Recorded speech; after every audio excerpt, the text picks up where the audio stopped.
Sarah Brogup recuerda claramente el día en que ocurrió lo que más temía. Fue la última semana que pensé que estaría embarazada. Era un domingo por la noche y ambos ya estábamos durmiendo.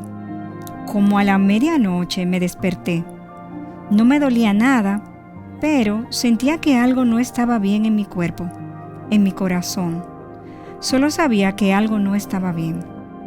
Así que me levanté de la cama y pasé despierta toda la noche, como hasta las 5 de la mañana, haciendo todo lo que se me ocurría para intentar que mi bebé se moviera.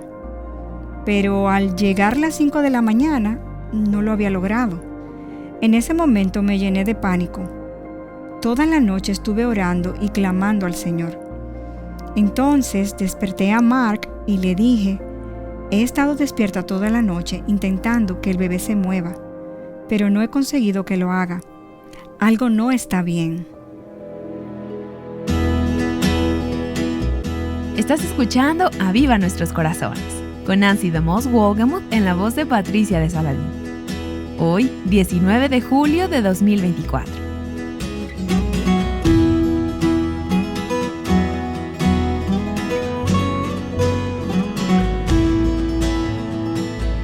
Cuando una tragedia nos golpea o nos enfrentamos al sufrimiento y a la pérdida, ¿cómo afrontamos nuestro dolor?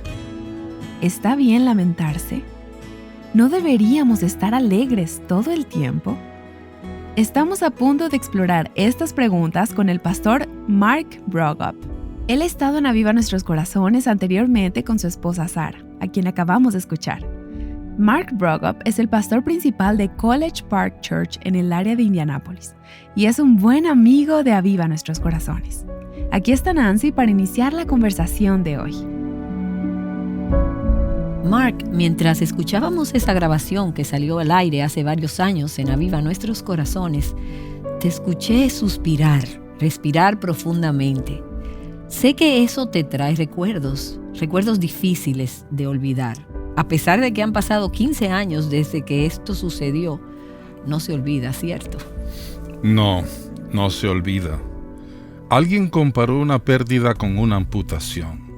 Esta se cura, pero aún sabes que hay algo que hace falta en tu vida.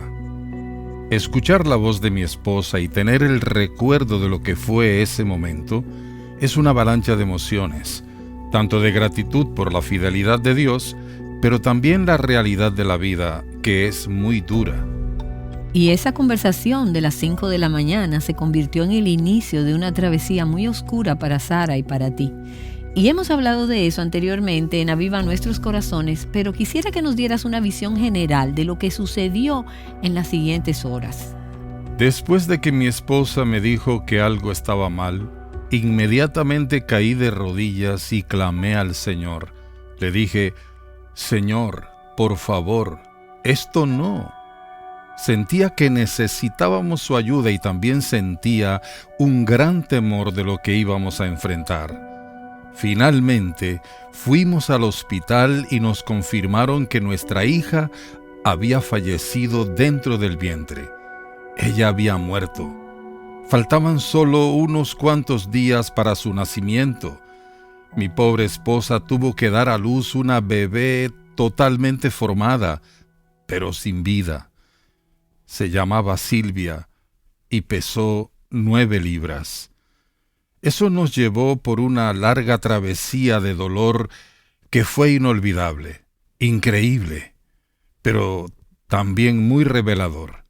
Dio forma a nuestra comprensión del ministerio, de la pérdida y lo que realmente significa lamentarse. Fue una parte importante de una serie de pérdidas que Sara y tú experimentaron con relación a la maternidad. Sí, no sabíamos que era solo el principio. Una de las cosas más aterradoras del duelo es el miedo a que no desaparezca o a que algo vuelva a ocurrir.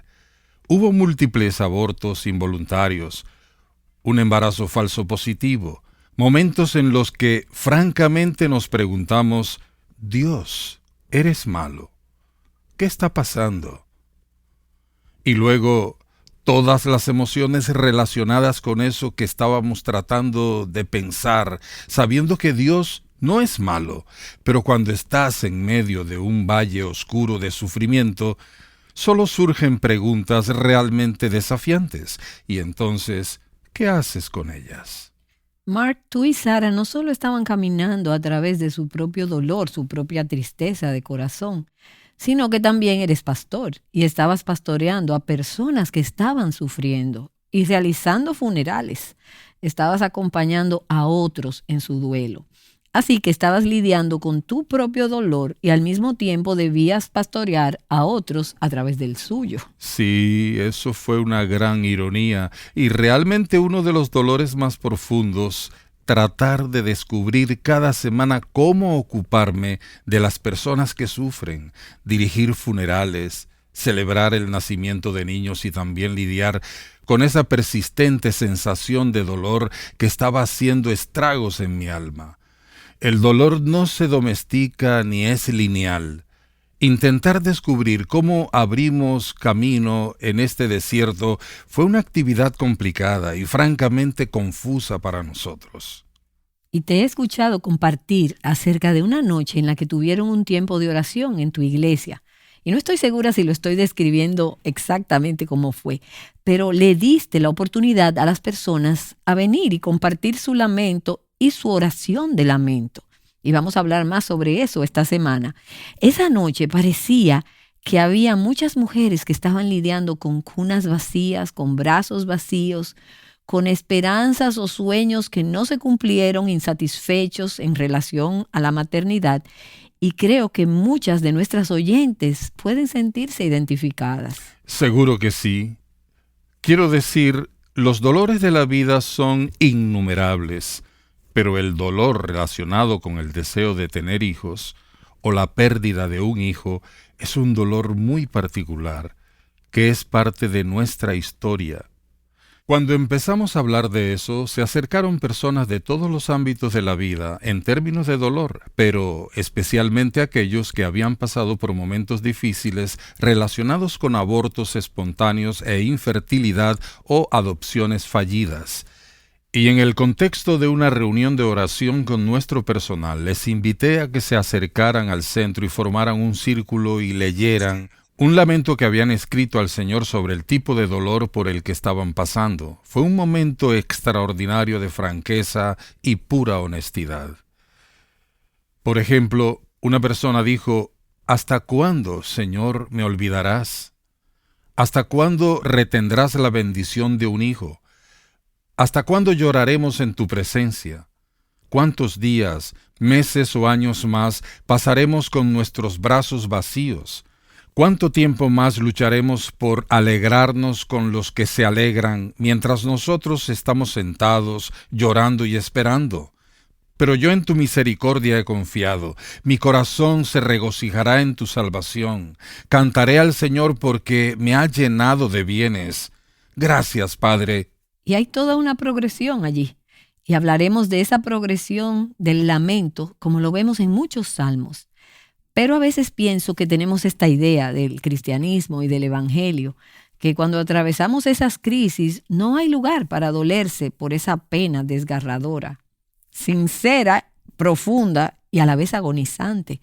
Y tal vez algunos en nuestras iglesias están pasando por eso y sienten que no tienen un lugar seguro para expresarlo, porque después de todo, se supone que debemos gozarnos en todo, alegrarnos en todo. Y tenemos a Cristo. Entonces, ¿existe tal vez esta sensación silenciosa de que no debemos afligirnos ni lamentarnos? Se supone que debemos ser mejores que eso. Se supone que debemos ser capaces de tener paz en medio de ello. ¿Cómo empiezas a reconciliar ambas cosas? Sí, creo que esa es sin duda la experiencia de muchas personas que atraviesan un profundo dolor. Luchan por dos fosas. La fosa de la desesperación, que es: no puedo hacer esto, y puede ser que ni siquiera sea cristiano por las cosas con las que estoy luchando. Ellos atraviesan una verdadera crisis de fe o negación. Y la otra fosa es la gente que finge que todo está bien. Y en parte, esto se debe a que si una persona que está en duelo es profundamente honesta acerca de con qué está luchando realmente e incluso acerca de algunas de sus preguntas sobre los propósitos de Dios, inevitablemente la mayoría de personas, al menos en mi experiencia, que no están en duelo, se sienten muy incómodas con eso o envían señales muy claras de que A, no quiero que hables de esta manera, o B, ni siquiera estoy seguro de que sea apropiado que sientas esto. Y sin embargo, la persona afligida lo está sintiendo.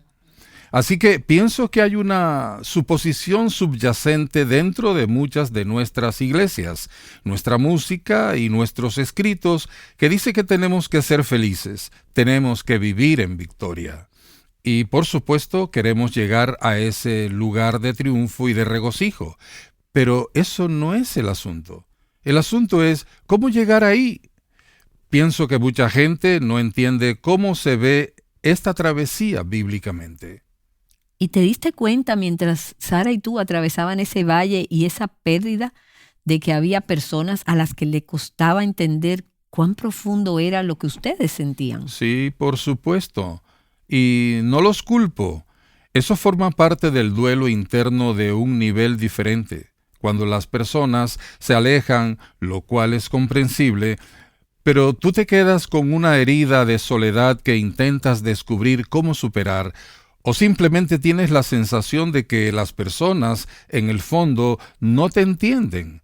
Esto te coloca en una posición bastante solitaria, pero creo que las Escrituras pueden hablar de eso, y hay un lenguaje para ese tipo de momentos si lo aceptamos. Y creo que tú y Sara ministran de manera diferente a amigos, seres queridos y miembros de la iglesia desde que comenzaron a recorrer ese camino, o a medida que lo recorrían, comparado a cómo lo hacían antes de esa experiencia. Sí, y en cierto modo, francamente, estoy profundamente agradecido al Señor por ello. A menudo hemos dicho, me alegro de que el Señor no nos diera a elegir entre un hijo vivo y todas las lecciones que hemos aprendido, porque sé que yo habría escogido un hijo vivo. Así es. Y sin embargo, la pérdida de nuestra hija y los problemas que vinieron después realmente nos enseñaron a caminar con personas afligidas y dolidas, y lo que es simplemente estar en silencio y estar bien con ello. A medida que la gente fue entendiendo nuestra historia o nuestro caminar, incluso nuestra mera presencia era significativa. El mensaje no se transmitía a través de lo que decíamos, sino a través de sentarnos junto a ellos en la silla del luto para solamente estar cerca y experimentar una cercanía. Creo que parte de lo que este dolor nos enseñó fue a cómo comunicarnos con personas que están en duelo y en dolor de una manera que realmente hables a sus almas, aún a veces sin tener que hablar. Y Mark, los he conocido a ti y a Sara todos estos años, y los he visto no solo atravesar esta situación, sino que he visto cómo Dios ha redimido ese dolor en sus vidas y ha sacado belleza de cosas que no parecían tenerla. Y ese realmente fue el inicio del camino para ti y para Sara en todo este tema llamado lamento. Pareciera que es una palabra anticuada porque no es una palabra que usamos en nuestro lenguaje cristiano actual. Y Mark, tú escribiste un libro sobre este tema del lamento. Es algo que en algún momento de nuestras vidas cada uno de nosotros necesita la comprensión de este concepto del lamento. La vida está llena de toda clase de dolores y penas. Si vives lo suficiente, vas a sufrir. Y cuando sufres, y si eres seguidor de Cristo, necesitas anclarte confiando en los propósitos de Dios y en su soberanía. Pero, ¿cómo llegas ahí? Creo que el lamento es el lenguaje que te ayuda a moverte del extremo de una vida difícil a confiar en la soberanía de Dios. También creo que cualquiera puede llorar, porque llorar es humano. Llegamos a este mundo llorando, pero el lamento es intrínsecamente cristiano. Así que pienso que no solo hay lugar para ayudar a la gente a saber cómo manejar su dolor, sino también para darse cuenta de que de todas las personas en la tierra que deberían saber cómo lamentarse, deberían ser las personas que conocen el arco redentor de la historia bíblica y el hecho de que estamos esperando que el Rey de Reyes venga y ponga fin a todo nuestro dolor para que no haya más lamentos. Amén, amén, y así será. Amén. Entonces, Mark, quisiera que nos ayudaras. ¿Cuál es la diferencia entre el llanto natural en un momento de dificultad y el lamento cristiano? Por definición, el lamento es una oración en medio del dolor que te lleva a confiar. Llorar es simplemente expresar tristeza, y no hay nada malo en expresar tristeza. Nuestro mundo está lleno de todo tipo de situaciones en las que lloramos por diversas pérdidas, pero el lamento cristiano es tomar ese dolor y hablar con Dios acerca de ello, con el propósito de verlo como una plataforma para la adoración, en lugar de verlo como un pozo de desesperación en el que permanecemos. El lamento es un lenguaje bíblico que nos permite atravesar nuestro dolor mientras hablamos con Dios. Estamos reforzando lo que creemos que es verdad y también siendo sinceros sobre lo mucho que nos duele. El lenguaje del lamento, según explicas en tu libro, se obtiene en gran parte de las escrituras de los salmos. Cuando pensamos en los salmos, lo primero que pienso es, esto es alabanza, esto es acción de gracias, esto es alabar al Señor, y eso es verdad. Pero no me había percatado hasta que leí en tu libro que una tercera parte de los salmos, aproximadamente 50 de los salmos, son salmos de lamento. ¿Te sorprendió descubrir eso? Sí, fue un descubrimiento sorprendente para mí y para casi todas las personas con las que he hablado sobre los salmos, porque los salmos son un libro al cual acudir cuando estamos sufriendo o cuando nuestra alma se siente agobiada. Vas allí e inmediatamente asumes, así como hiciste tú, que se tratan de alabanza y acción de gracias, y ciertamente lo son. Sin embargo, por lo menos una tercera parte de los salmos son de lamento. Algunos dicen que más del 50% de los salmos contienen algún tipo de categoría de lamento dentro de ese salmo en particular, que nos ayudan a ver que la vida no solo está llena de sufrimientos, pero si lo pensamos, algunos de nuestros mejores momentos de adoración, algunos de nuestros mejores momentos de confianza han llegado en medio de los valles más oscuros. Así que tiene sentido que la Biblia nos hable en medio de los momentos más oscuros. Cuando ves que están allí, te ayuda a saber qué orar, cómo orar, y te provee de mucha esperanza. Te explican por lo que estabas pasando que en ese momento probablemente no tenías una categoría para explicarlo. Y uno de los primeros salmos de lamento en el libro de los Salmos es el Salmo 13. Y Mark, me encantaría que leyeras ese salmo para nosotras. Probablemente lo hemos escuchado muchas veces antes, pero quizás no es el primero al que acudimos cuando estamos sufriendo. Y creo que el Salmo 13 ilustra de una manera hermosa y conmovedora la libertad que tenemos y quizás el deber de ser sinceros con Dios, así como lo fue el salmista. Cuando nos enfrentamos a la injusticia o al dolor o cuando las cosas no van bien en este mundo, ser honestas con Dios. Así que ese salmo es una oración de lamento. Y solo para que tengamos una idea de esa categoría de lamento de los salmos en las Escrituras, ¿pudieras leerlo para nosotras? Con gusto. Es uno de mis favoritos. ¿Hasta cuándo, oh Señor? ¿Me olvidarás para siempre? ¿Hasta cuándo esconderás de mí tu rostro? ¿Hasta cuándo he de tomar consejo en mi alma, teniendo pesar en mi corazón todo el día? ¿Hasta cuándo mi enemigo se enaltecerá sobre mí? Considera y respóndeme, oh Señor, Dios mío. Ilumina mis ojos, no sea que duerma el sueño de la muerte, no sea que mi enemigo diga, lo he vencido, y mis adversarios se regocijen cuando yo sea sacudido. Mas yo en tu misericordia he confiado. Mi corazón se regocijará en tu salvación. Cantaré al Señor, porque me ha colmado de bienes. Acabamos de escuchar el Salmo 13 y en tan solo 6 versículos podemos contarlos: 1, 2, 3 y 4. ¿Hasta cuándo? ¿Hasta cuándo, oh Señor? Esa es la crisis de fe. No sé cuánto tiempo más puedo soportar esto. ¿Cuándo vas a hacer algo con esta situación? Y lees acerca de dormir el sueño de la muerte, de nuestros enemigos prevaleciendo, los malos regocijándose y siendo sacudidos. Esa es una crisis. Y entonces luego da un giro. Y antes de terminar esa oración, el salmista ha llegado a confiar en la misericordia de Dios. El próximo episodio vamos a estudiar algunos de los ingredientes, algunos de los componentes de estos salmos de lamento.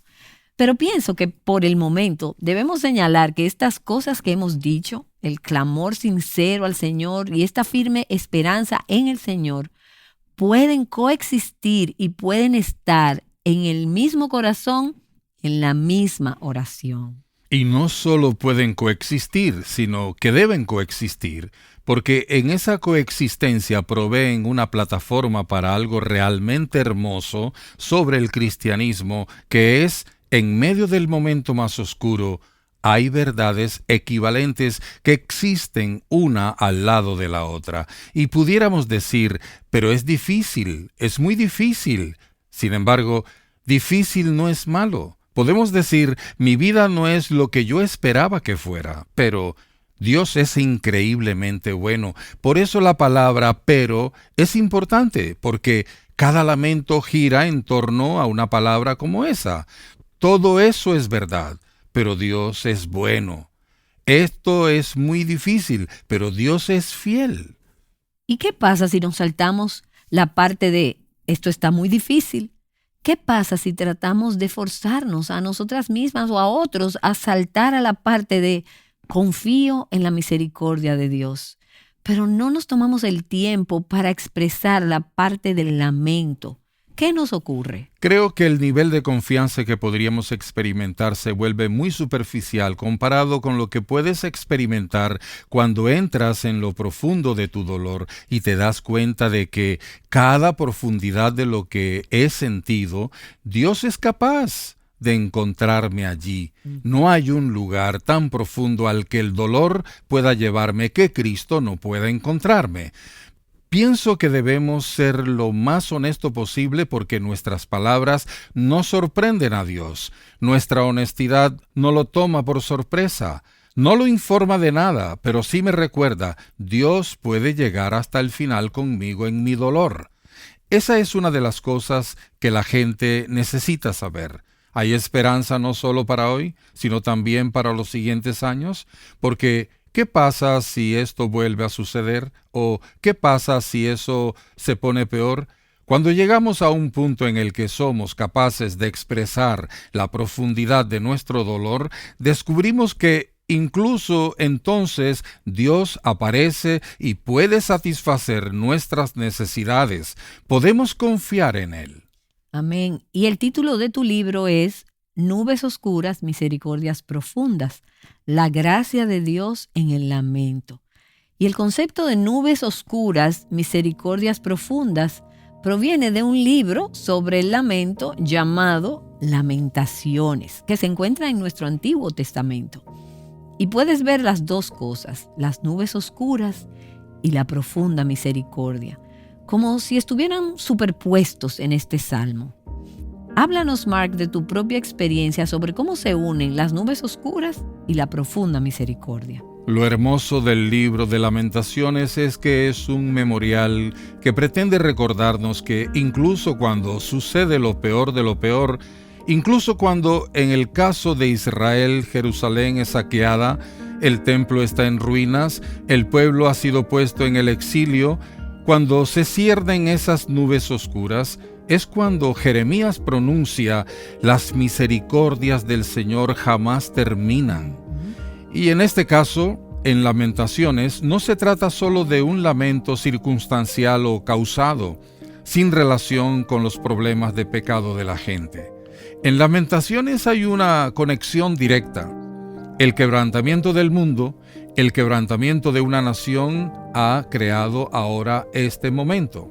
Incluso cuando hemos provocado nuestro propio dolor, cuando hemos provocado nuestra propia calamidad, aún así la misericordia, el amor inquebrantable de Dios nunca terminan. Así que es realmente importante pensar en las nubes oscuras y las misericordias profundas mientras atravesamos por momentos difíciles. Algunos de esos momentos han sido causados por nuestra propia pecaminosidad, otros por la pecaminosidad del mundo, y otros simplemente forman parte de lo que significa ser un ser humano que vive en un mundo trágicamente afectado por las consecuencias del pecado. Y sin embargo, está siendo redimido por un Dios de profunda misericordia. Puede que hoy te encuentres en un lugar de nubes oscuras y no sepas a dónde acudir, cómo clamar, cómo expresar el dolor que sientes. O puede que tengas amigos o familiares, miembros de tu iglesia, personas en tu lugar de trabajo que estén bajo nubes oscuras y no estés segura de cómo ministrarles gracia. Este libro es un recurso muy útil.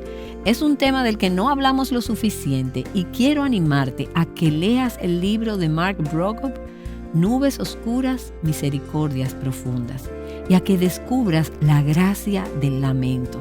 En el próximo episodio hablaremos más de cómo el lamento puede ser un medio de gracia en nuestras vidas. Nancy DeMoss Wolgemuth y el pastor Mark Brogop han explicado el concepto de lamento llevándonos de vuelta a las Escrituras. La palabra de Dios nos da un fundamento para buscarlo en oración. Sea cual sea la temporada de vida en la que te encuentres, Dios te ha proporcionado la plataforma perfecta para entablar una conversación con Él, su palabra. Como aprendió el pastor Mark, el lamento es un viaje, es un proceso. Y mientras leemos los Salmos, encontramos que hay componentes o etapas de lamento. No dejes de unirte a nosotras el próximo lunes en Aviva Nuestros Corazones, cuando hablemos más sobre el camino del lamento. Invitándote no solo a sobrevivir en la vida cristiana, sino a tener una vida fructífera en Cristo. Aviva Nuestros Corazones es un ministerio de alcance de Revive Our Hearts.